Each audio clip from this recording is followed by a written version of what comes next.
فرزند زہرا یہ حالات برے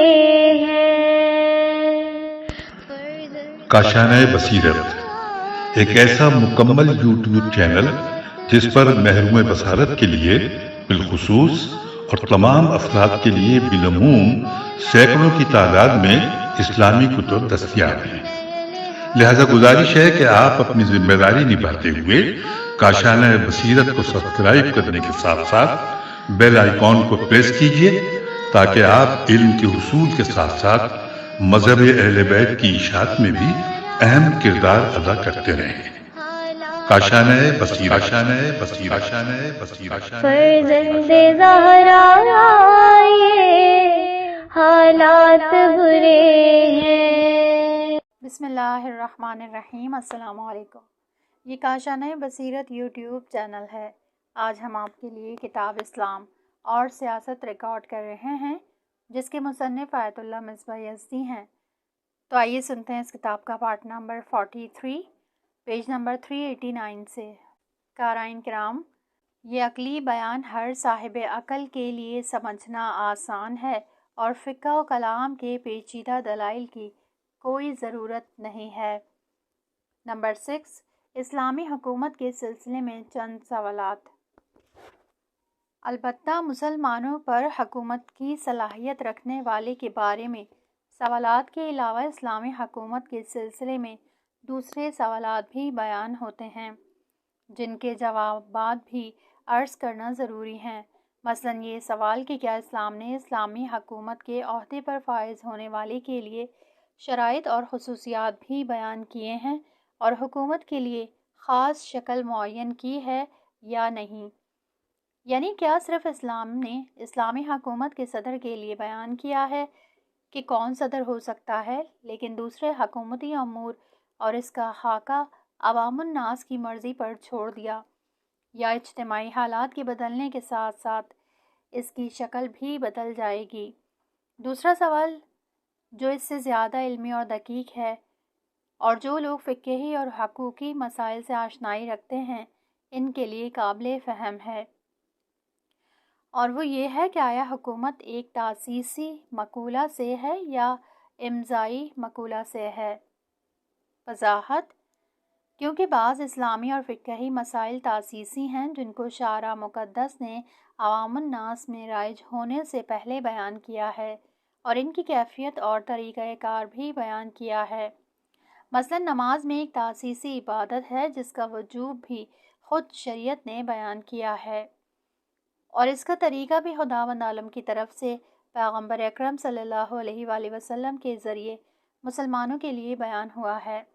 اور اس واجب اور اس کی کیفیت کو بیان کرنے سے پہلے عوام الناس اس سے آگاہ نہ تھی۔ نماز ہی نہیں بلکہ عام طور پر تمام عبادتیں تاسیسی ہیں جن کو عوام الناس نے پیغمبر اکرم صلی اللہ علیہ وآلہ وسلم سے سیکھا ہے، جیسے دوسرے واجبات، روزہ، حج اور دوسرے یا عبادتی احکام تاسیسی ہیں۔ ان تاسیسی احکام کے مقابلے میں اسلام کے بعض دوسرے احکام امضائی ہیں، یعنی عوام الناس اپنی اجتماعی امور میں کچھ معاملات، عقود اور معاہدات کو معین کیے ہوئے ہیں، یہاں تک کہ اگر ان میں سے بعض تحریری شکل میں بھی نہ ہوں لیکن ان پر عمل ہوتا ہے۔ مثلاً عام طور پر خرید و فروخت، چنانچہ اس سلسلے میں شریعت نے عوام الناس کو حکم نہیں دیا ہے کہ اگر کسی چیز کی ضرورت ہو تو اس کو جا کر خرید لے۔ اس مسئلے کی ضرورت خود صاحبان عقل سمجھتے ہیں اور معاملات وغیرہ کے لیے طریقہ کار معین کرتے ہیں۔ اس کے بعد شریعت مقدسہ ان معاملات کی تائید کر دیتی ہے اور اس کو شرعی حیثیت مل جاتی ہے۔ مثلاً ترجمہ: خدا نے خرید و فروخت کو حلال قرار دیا ہے۔ سورہ بقرہ آیت نمبر 275۔ جو عوام الناس کے درمیان رائج ہے اور خرید و فروخت کی یہ حلیت شرعی تائید کی وجہ سے ہے، اور گویا اس عقلاء کے تیار کار کو قبول کرنے کی طرح ہے جو آپس میں ایک دوسرے سے خرید و فروخت انجام دیتے ہیں۔ اس مقام پر حکومت کے سلسلے میں یہ سوال پیدا ہوتا ہے کہ قبل اس کے کہ خدا نے انبیاء اکرام علیہ السلام کے ذریعے الہی حکومت کی پیروی کرنے کا حکم دیا کہ عوام الناس کے درمیان خود کوئی حکومت کا طریقہ کار موجود تھا جس کی شریعت مقدسہ نے تائید کی اور اس پر دستخط فرمائے، یا نہ بلکہ حکومت کی شکل اور ڈھانچے کو بھی عوام الناس نے خداوند عالم کے حکم کے مطابق بنایا ہے۔ اور اگر انبیاء علیہ السلام خدا کی اجازت سے عوام الناس پر حکومت نہ کرتے تو وہ ان کی اطاعت کرنے کا وظیفہ نہ رکھتے، یعنی عوام الناس حکومت کی شکل و صورت سے آگاہ نہ تھے۔ المختصر، جب ہم کہتے ہیں کہ اسلامی حکومتی نظام کو اسلام نے بیان کیا ہے اور اس کی دینی اور فقہی حیثیت ہے اور خداوند عالم نے اس کی اطاعت پر لوگوں کو موظف بنایا ہے، تو کیا یہ حکومت خداوند عالم کی طرف سے تشریح کی گئی ہے اور خدا اس حکومتی نظام کا مؤسس ہے، یا اس حکومت کی شکل و صورت خود عوام الناس کے ذریعے بنائی گئی ہے اور اس کو اجتماعی معاہدات کی بنا پر بنایا گیا اور خداوند عالم نے اس کی تائید و امضا کر دیا ہے؟ اسی وجہ سے یہ حکومت اسلامی حکومت بن گئی ہے کہ جس کی خداوند عالم نے تائید کی ہے۔ اور کیا یہ حکومت امضائی حکم رکھتی ہے؟ 33ویں نشست،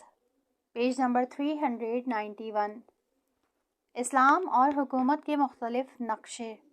نمبر 1، اسلام کی طرف سے حکومتی سلسلے میں کوئی طریقہ کار بیان نہیں کیا گیا۔ ایک اعتراض۔ گزشتہ نشستوں میں حکومت کی شکل و صورت کے بارے میں یہ سوال اٹھایا گیا تھا کہ کیا اسلام نے حکومت کے لیے کوئی خاص نقشہ پیش کیا ہے یا اس کا معین کرنا خود عوام الناس کے اوپر ہے؟ اور اگر اسلام نے حکومت کے لیے کوئی خاص نقشہ پیش کیا ہے تو کیا وہ کسی خاص زمانے سے مخصوص ہے یا نہیں، بلکہ اس کا ایک خاص نقشہ ہے جو ہر زمانے میں جاری نہیں ہو سکتا اور انسانی معاشرے کے حالات کی بنا پر اس کی شکل و نقشہ بدلتا رہتا ہے۔ چنانچہ بعض لوگ کہتے ہیں کہ اگرچہ حضرت رسول اکرم صلی اللہ علیہ وآلہ وسلم کے زمانے میں اسلامی حکومت ایک خاص طرز پر ہوتی تھی، لیکن وہ طریقہ صرف اسی زمانے سے مخصوص تھا اور خداوند عالم نے اسی طریقہ کار کو صرف پیغمبر اکرم صلی اللہ علیہ وآلہ وسلم کے زمانے کے لیے معین فرمایا تھا، اور اس کے بعد نئے نئے نقشے اس حکومت کے قائم مقام ہو سکتے ہیں، یہاں تک کہ ممکن ہے کہ بعض اجتماعی حالات کے بنا پر اسلامی حکومت ڈیموکریسی لبرل شکل اختیار کر لے اور آپس میں کوئی تضاد یا ٹکراؤ نہ ہو، جس طرح ہم نے مغربی ممالک کے بعض طریقوں کو انتخاب کیا ہے۔ مثلاً پارلیمانی نظام کو قبول کر لیا ہے اور اس کو اسلام کی مخالف نہیں پایا، اور اسی طرح مشروعیت اس شاہی حکومت کو کہتے ہیں جس میں قوانین کے تحت کام کیا جائے کو قبول کر لیا، اور اس وقت جمہوریت کو قبول کر لیا ہے، اور ہمارا ماننا ہے کہ یہ اسلام کے مخالف نہیں ہے۔ ہو سکتا ہے ایک دن وہ بھی آئے جب ہم ڈیموکریسی لبرل کو بھی قبول کر لیں اور اس کو بھی اسلام کے مخالف نہ پائیں۔ آج کل ہمارے معاشرے میں اس طرح کے سوالات اور جوابات پیش کیے جاتے ہیں اور اس سلسلے میں بحث ہوتی رہتی ہیں، جبکہ ان بحثوں میں بعض اشکالات اور ابہامات لوگوں کے ذہن میں ڈالے جاتے ہیں، جن کی بنا پر بعض لوگ دانستہ اور بعض لوگ نادانستہ طور پر اسلامی صحیح تفکر سے منحرف ہو جاتے ہیں۔ قارئین کرام، مذکورہ اعتراض کا جواب دینے سے پہلے بعض ان نکات کا بیان کرنا ضروری ہے جن کی وجہ سے مذکورہ اعتراض تشکیل پاتا ہے، تاکہ ان کے روشن ہونے سے جواب کا راستہ صاف ہو جائے۔ جیسا کہ ہم سبھی لوگ اس بات کو جانتے ہیں کہ ہمارے ملک میں انقلاب اسلامی کے عظیم الشان رہبر حضرت امام خمینی رحمۃ اللہ علیہ کے ذریعے اسلامی جمہوری نظام قائم ہوا، اور شروع انقلاب ہی میں اس کے اساسی اور بنیادی قوانین مرتب ہوئے جن کی خود امام خمینی رحمۃ اللہ علیہ نے تائید کی ہے۔ اسی طرح آپ ہی کی تائید کے مطابق حکومت کا نقشہ معین ہوا اور زمانے کے ساتھ ساتھ بعض چیزوں میں تبدیلی کرنا پڑی جن کو حضرت امام خمینی رحمۃ اللہ علیہ نے قبول فرمایا، جبکہ یہ بات واضح ہے کہ اسلامی حکومت کا یہ نقشہ نہ حضرت رسول اکرم صلی اللہ علیہ وآلہ وسلم کے زمانے میں تھا اور نہ ہی حضرت امیر المومنین علیہ السلام کے زمانے میں اس طرح کی حکومت تھی، اور ہماری یہ حکومت اسلامی حکومت کے عنوان سے قائم کی گئی ہے۔ قدرتوں میں جدائی نہ حضرت رسول اکرم صلی اللہ علیہ وآلہ وسلم کے زمانے میں تھی اور نہ ہی حضرت امیر المومنین علیہ السلام کے زمانے میں، لیکن ہمارے بنیادی قانون میں قدرتوں کے الگ ہونے کو قبول کیا گیا ہے، اور حکومتی نظام 3 قدرتوں قوائے مقننہ یعنی پارلیمنٹ، اور قوائے قضائیہ یعنی عدلیہ، اور قوائے مجریہ یعنی حکومت سے تشکیل پایا۔ اس نظام میں سب سے بلند مقام جس کے ذریعے ملک کی عظیم سیاست معین کی جاتی ہے، مقام معظم رہبری ہے۔ اس کے بعد صدر مملکت ملک کے دوسرے بڑے عہدوں پر فائز ہوتا ہے۔ اسی طرح رئیس قوائے قضائیہ اور رئیس مجلس شورا اسلامی یعنی اسپیکر ملک کے اعلیٰ ترین عہدے میں شمار ہوتا ہے۔ یہاں تک کہ انقلاب اسلامی کے 20 سال بعد بھی بنیادی قوانین میں بعض تبدیلیاں ہوتی رہتی ہیں۔ مثال کے طور پر پہلے وزیر اعظم اجرا قوانین کا سب سے بڑا عہدہ ہوتا تھا اور اسی کے ذریعے کیبنٹ کا انتخاب ہوتا تھا۔ اس کے بعد صدر مملکت اور مجلس شورا اسلامی تائید کرتی تھیں، لیکن غور و فکر کے بعد وزیر اعظم کا عہدہ حذف کر دیا گیا اور صدر مملکت ہی اجرا قوانین کا عہدیدار ہوتا ہے۔ بے شک حکومت کا اس طرح کا نقشہ اسلام میں اس سے پہلے کبھی نہیں تھا اور نہ ہی اسلام نے اس سلسلے میں کوئی حکم صادر فرمایا ہے۔ لہٰذا کوئی بھی شخص یہ دعویٰ نہیں کر سکتا کہ اسلام نے صاف طور پر وضاحت کر دی ہے کہ عوام الناس ووٹ دے کر صدر مملکت کا انتخاب کریں، اسی طرح دوسرے انتخاب میں حصہ لے کر اپنا کردار ادا کریں۔ قارئین کرام، ہمارے گزشتہ مطالب کے پیش نظر بعض لوگ اس کو دلیل مانتے ہیں کہ اسلام نے حکومت کے سلسلے میں کوئی نقشہ پیش نہیں کیا ہے، لہٰذا اس بات کو ماننا پڑے گا کہ اسلام نے اس سلسلے میں عوام الناس کو اختیار دیا ہے کہ وہ خود اپنی مرضی سے حکومت کا نقشہ بنائیں اور خود ہی قوانین کا انتخاب کریں۔ اسی طرح دوسرے حکومتی امور بھی خود عوام الناس سے متعلق ہیں۔ اسی بنا پر اس بات میں کہ حکومت کو خدا کی طرف سے معین ہونا چاہیے اور حکومت خود عوام الناس کے ذریعے معین ہو، تضاد اور ٹکراؤ پایا جاتا ہے، اور یہ جو کہا جاتا ہے کہ حکومت خداوند عالم کی طرف سے معین کی جاتی ہے، جبکہ جو چیز عملی طور پر دیکھی جاتی ہے، ان دونوں میں تضاد اور ٹکراؤ پایا جاتا ہے۔ یہاں تک کہ خود جمہوری اسلامی کہنا بھی ایک قسم کا تضاد ہے، کیونکہ جمہوریت کے معنی حکومت کا عوام الناس کے ہاتھوں میں ہونا اور اس کا نقشہ اور شکل عوام الناس کے ذریعے معین ہونا ہے، جبکہ اس جمہوری کے ساتھ اسلامی کا اضافہ کرنا اور کہنا کہ حکومت کی باغ دوڑ ولی فقیہ کے ہاتھوں میں ہونا چاہیے، خصوصاً جبکہ ہم اس بات کو مانیں کہ ولایت فقیہ خداوند عالم اور امام زمانہ اجل اللہ تعالیٰ فرجل شریف کے ذریعے مشروعیت یعنی جواز پیدا کرتی ہے، اور اس حکومت کو حکومت الہی سمجھتے ہیں، نہ عوامی اور مردمی۔ یعنی اس حکومت کی مشروعیت اوپر سے شروع ہوتی ہے، پہلے درجے میں خدا مشروعیت عطا کرتا ہے، اس کے بعد پیغمبر، اور اس کے بعد امام معصوم علیہ السلام اور ولی فقیہ امام معصوم علیہ السلام کی طرف سے انتخاب ہوتا ہے، جس کی بنا پر اس کی مشروعیت ہوتی ہے، اور جو ولی فقیہ کے تحت نظام ہوتا ہے وہ ولی فقیہ کی وجہ سے ہی مشروعیت پیدا کرتا ہے۔ تو اگر حکومت جمہوری ہے تو پھر اس طرح کی باتیں نہیں ہونا چاہیے، اور جس کو عوام الناس انتخاب کر لیں وہی حقیقت میں اسی کو صاحب اقتدار ہونا چاہیے۔ نمبر 2، مذکورہ اعتراض کا جواب اور حکومت کی شکل کے سلسلے میں اسلامی نظریہ، پیج نمبر 393۔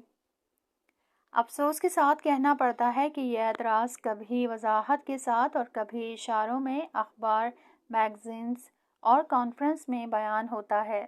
اور بیرونی ریڈیو اور دوسرے ذرائع ابلاغ اس پر بہت شور مچاتے ہیں، اور جو کچھ بھی ہمارے اخباروں اور مقالات میں بیان ہوتا ہے اس میں اسلامی حکومت کو تناقض آمیز یعنی ضد و نقیض اور دینی استبداد کے عنوان سے پہچانوایا جاتا ہے۔ اسی وجہ سے ان مسائل کو صاف اور شفاف طریقے سے بیان کرنے کی ضرورت ہے تاکہ اس سلسلے میں اسلامی نقطۂ نظر واضح ہو جائے۔ کیا جب ہم یہ کہتے ہیں کہ ہمارا حکومتی نظام جمہوری اسلامی ہے تو اس نظام کا اسلامی ہونا اس بات کا تقاضا کرتا ہے کہ اس حکومت کا نقشہ اور اس کی شکل خداوند عالم کی طرف سے معین ہو اور قرآن اور روایات اور کم سے کم پیغمبر اکرم صلی اللہ علیہ وآلہ وسلم اور ائمہ علیہ السلام کی سیرت میں بیان ہوا ہو؟ اور اگر اسلامی نظام ہونا اس بات میں مخصوص نہیں ہے کہ اس کی شکل و صورت خداوند عالم کی طرف سے معین ہو، جیسا کہ دوسرے شواہد بھی اس بات پر دلالت کرتے ہیں کہ اس نظام کی شکل و صورت خداوند عالم نے معین نہیں کی ہے، تو پھر نظام کے اسلامی ہونے کا معیار کیا ہے؟ چنانچہ اس سلسلے میں بہت زیادہ بحث و گفتگو ہو سکتی ہے، اور جو کچھ ہم نے عرض کیا اس کی وجہ یہ ہے کہ بعض لوگوں نے اس بحث کو اہمیت دی اور بعض لوگوں کی طرف سے اس سلسلے میں غلط بیانی سے کام لیتے ہوئے عوام الناس کو منحرف کرنا چاہا۔ لہٰذا ہم اس سلسلے میں وضاحت کرنا مناسب سمجھتے ہیں، اور ہماری اس بحث میں دقت کرنے سے مطالب واضح اور روشن ہو جائیں گے، اور پھر دوسرے لوگوں کی باتیں اور شیطانی وسوسے اثر انداز نہیں ہو پائیں گے۔ کوئی شخص بھی اس بات کا دعویٰ نہیں کرتا کہ اسلام نے حکومت کے لیے خاص نقشہ معین کیا ہے، نہ قرآن میں، نہ روایات میں، اور نہ معصومین علیہ السلام کی عملی سیرت میں، اور نہ ہی حضرت امام خمینی رحمۃ اللہ علیہ اور مقام معظم رہبری حضرت آیت اللہ اعظمی سید علی خامنہ مجلہ اعلیٰ، اور نہ ہی دوسرے علماء اور رہبروں کے بیانات میں یہ دعویٰ کیا گیا ہے کہ اسلامی حکومت وہ حکومت ہے جس کا نقشہ اور شکل خداوند عالم اور دینی رہبروں کے ذریعے معین کیا گیا ہے۔ مثلاً یہ کہ اسلام نے حکم دیا ہو کہ ولی فقیہ صاحب اقتدار اور مرکز قدرت ہو، اور اس کے بعد دوسرا درجہ صدر مملکت کا ہے، اور یہ تینوں قدرتیں ایک دوسرے سے مستقل اور جدا ہونی چاہیے۔ تو جب اسلامی حکومت ہونے کا معیار یہ نہیں ہے کہ اس کا نقشہ اور حکومتی امور نیز قدرتوں کا استقلال خدا کی طرف سے معین ہو، تو پھر اسلامی حکومت ہونے کے معیار کو دوسری جگہوں پر تلاش کرنا چاہیے۔ نمبر 3، حکومتی ثابت اور مسلم ڈھانچہ پیش کیا جانا ممکن نہیں، پیج نمبر 394۔ قارئین کرام، یہاں پر یہ سوال پیدا ہوتا ہے کہ کیا اسلام کی طرف سے حکومت کے لیے کوئی معین نقشہ اور خاص صورت بیان نہ ہونا اسلام کے ناقص ہونے کی دلیل نہیں ہے؟ کیا اسلام ایک کامل دین نہیں ہے؟ اور کیا اسلام نے انسانی معاشرے کی انفرادی اور اجتماعی ضرورتوں کو بیان نہیں کر دیا ہے؟ تو پھر کیوں حکومت کے سلسلے میں کوئی خاص شکل بیان نہیں کی ہے؟ ہم جواب میں عرض کرتے ہیں، وہ اسلام جس نے پیغمبر اکرم صلی اللہ علیہ وآلہ وسلم کے زمانے کے چھوٹے اور محدود معاشرے کے نظام کو چلایا ہے، اور اسلام انسانی مختلف وسیع اور پیچیدہ معاشروں میں ایک عالمی حکومت کرنا چاہتا ہو، تو کیا اس کے لیے ایک ثابت اور مسلم نقشہ پیش کرنا ممکن نہیں؟ ابتدائی اسلام میں حضرت پیغمبر اکرم صلی اللہ علیہ وآلہ وسلم کے ذریعے ایسی حکومت تشکیل پائی جس کی مردم شماری شاید 1,00,000 لوگوں تک بھی نہ ہو، اور وہ سادہ قسم کی زندگی اور سادہ ثقافت والے لوگوں کی تعداد، جن میں اکثریت بادیہ نشین اور مدینے کے گرد و نواح کے دیہاتیوں کی تھی۔ یہ بات ظاہر ہے کہ اس زمانے کے لحاظ سے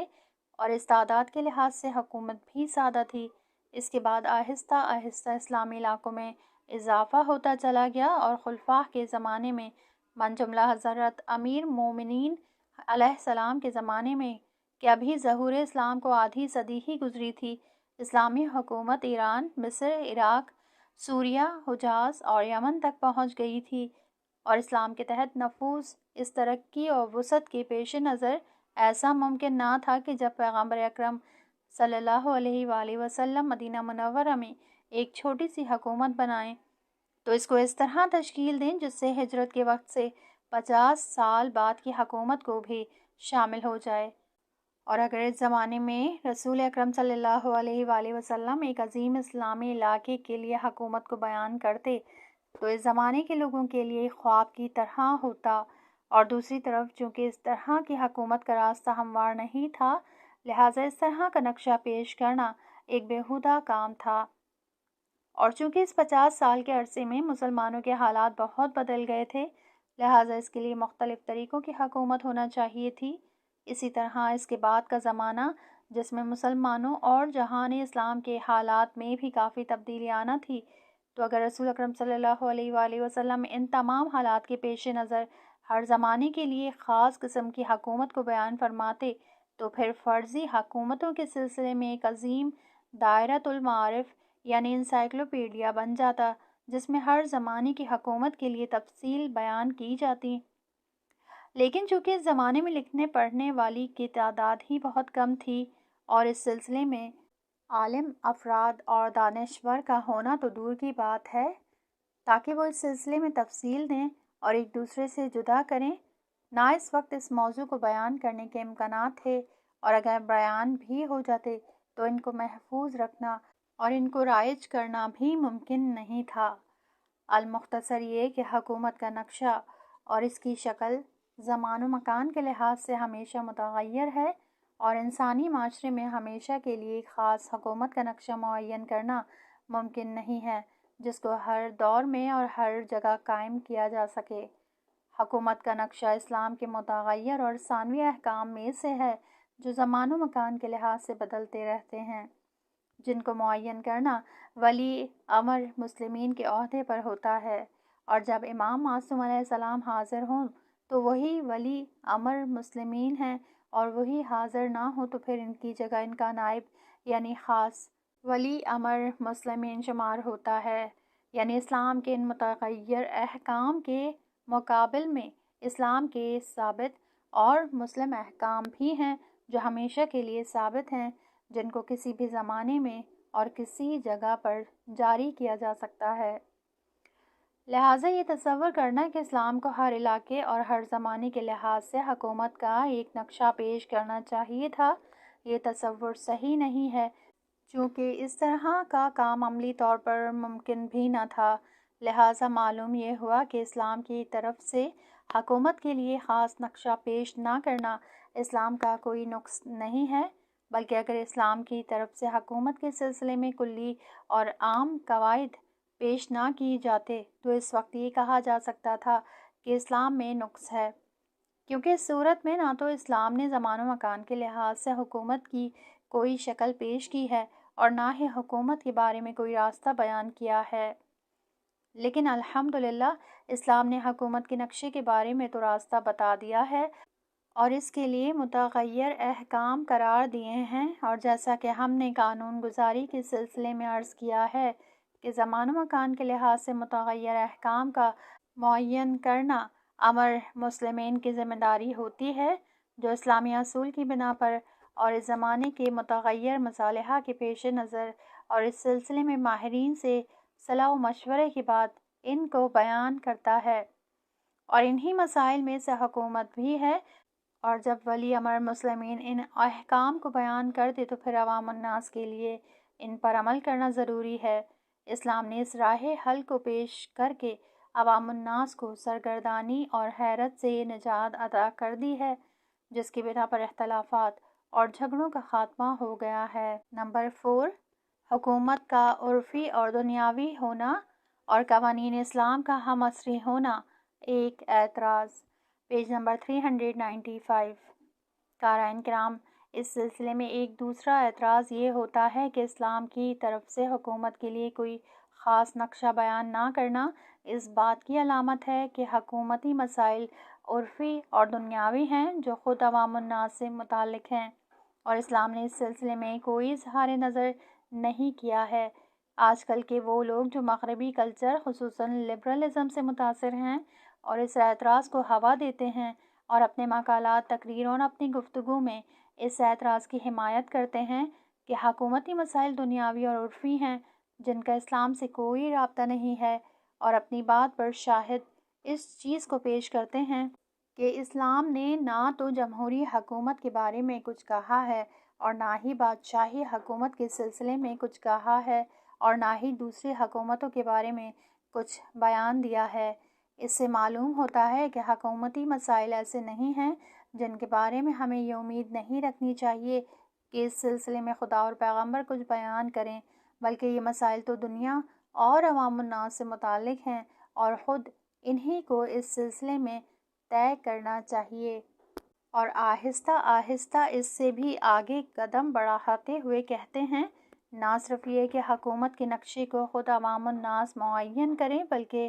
حکومت کے قوانین بھی خود عوام الناس کو بنانا چاہیے، چاہے وہ قوانین اسلامی اصول کے خلاف ہی کیوں نہ ہوں۔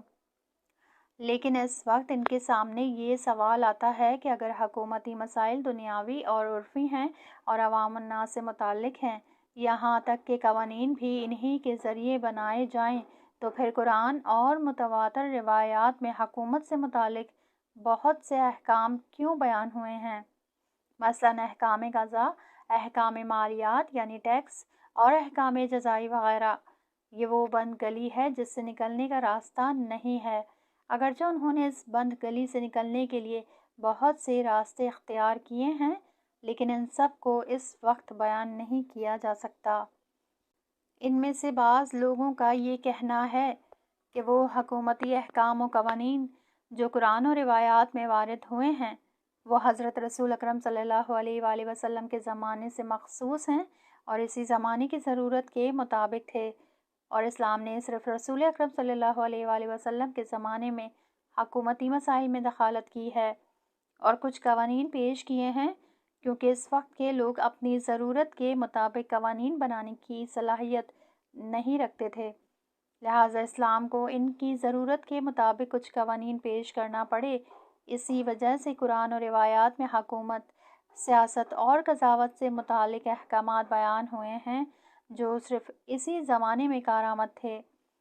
لیکن اس زمانے میں جب انسان نے علم و دانش میں کافی ترقی کر لی ہے اور خود اپنی ضرورت کے مطابق قوانین بنانے کی صلاحیت رکھتا ہے، اور آج کل ماڈرن زمانہ ہے، لہٰذا وہ قوانین کارآمد نہیں ہیں اور ان کو ترک کر دینا چاہیے۔ قارئین کرام، اس طرح کی باتیں بہت سے اسلام کا جھوٹا دعویٰ کرنے والوں کی طرف سے بیان ہوتی ہیں، اور کبھی کبھی تو صاف کہتے ہیں کہ احکام اسلام من جملہ اسلام کے اجتماعی احکام رسول اسلام صلی اللہ علیہ وآلہ وسلم کے زمانے سے مخصوص تھے اور آج ہمارے زمانے میں کارآمد نہیں ہیں، بلکہ اصلاحاً اس زمانے کے لیے نازل بھی نہیں ہوئے ہیں،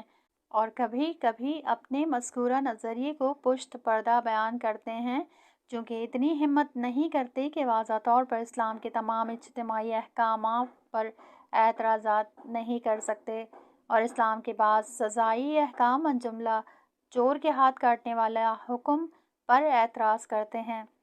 چنانچہ کہتے ہیں کہ چور کے ہاتھ کاٹنے کا حکم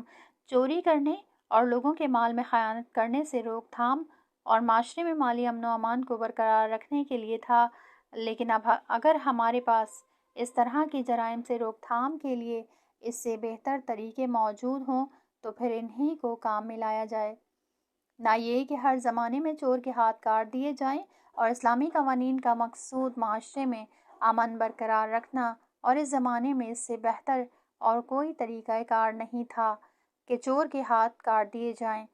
لیکن آج کل اس سے بہتر طریقے موجود ہیں تاکہ اس طرح کے جرائم سے روک تھام ہو سکے، جن میں تشدد اور شدت پسندی بھی نہیں ہے اور ان کی انسانی شرافت بھی داغدار نہیں ہوتی، کیونکہ چور کے ہاتھ کاٹ دینا تشدد اور وحشیانہ عمل ہونے کے علاوہ انسانی شرافت سے بھی ہم آہنگ نہیں ہے، جس کو ترک کر دینا چاہیے۔ آج کل ہم اس زمانے میں زندگی بسر کرتے ہیں جس کو ماڈرن زمانہ کہا جاتا ہے۔ آج اجتماعی مسائل بالکل بدل گئے ہیں، اور چونکہ آج کل کے جدید حالات پیغمبر اکرم صلی اللہ علیہ وآلہ وسلم کے اور ائمہ معصومین علیہ السلام کے زمانے سے بالکل الگ ہیں، لہٰذا اسلامی قوانین کو جاری نہیں کیا جا سکتا۔ قارئین کرام، آپ حضرات نے ملاحظہ فرمایا کہ پہلے تو ان لوگوں نے یہ کہا کہ اسلام نے حکومت کے لیے کوئی نقشہ پیش نہیں کیا اور اس سلسلے میں خود عوام الناس کو اختیار ہے، اور جب حکومتی مسائل عوام الناس پر چھوڑ دیے تو اس سے یہ نتیجہ نکالا کہ جن موارد میں اسلام کے مشخص اور معین قوانین نہیں ہیں تو ان قوانین کو معین کرنا خود عوام الناس کے عہدے پر ہے۔ اس کے بعد اس سے آگے قدم بڑھایا اور کہا، یہاں تک کہ جن موارد میں اسلامی قوانین موجود بھی ہیں تو ان اسلامی قوانین کو نسخ بھی نہیں کیا جا سکتا اور ان کو بدلا جا سکتا ہے۔ بے شک اس صورت میں تو اسلام کا جلد ہی فاتحہ دیا جائے گا۔ یہاں اس کتاب کا یہ پارٹ ختم ہوا۔ اگلے حصے میں نیکسٹ پارٹ سنیں گے۔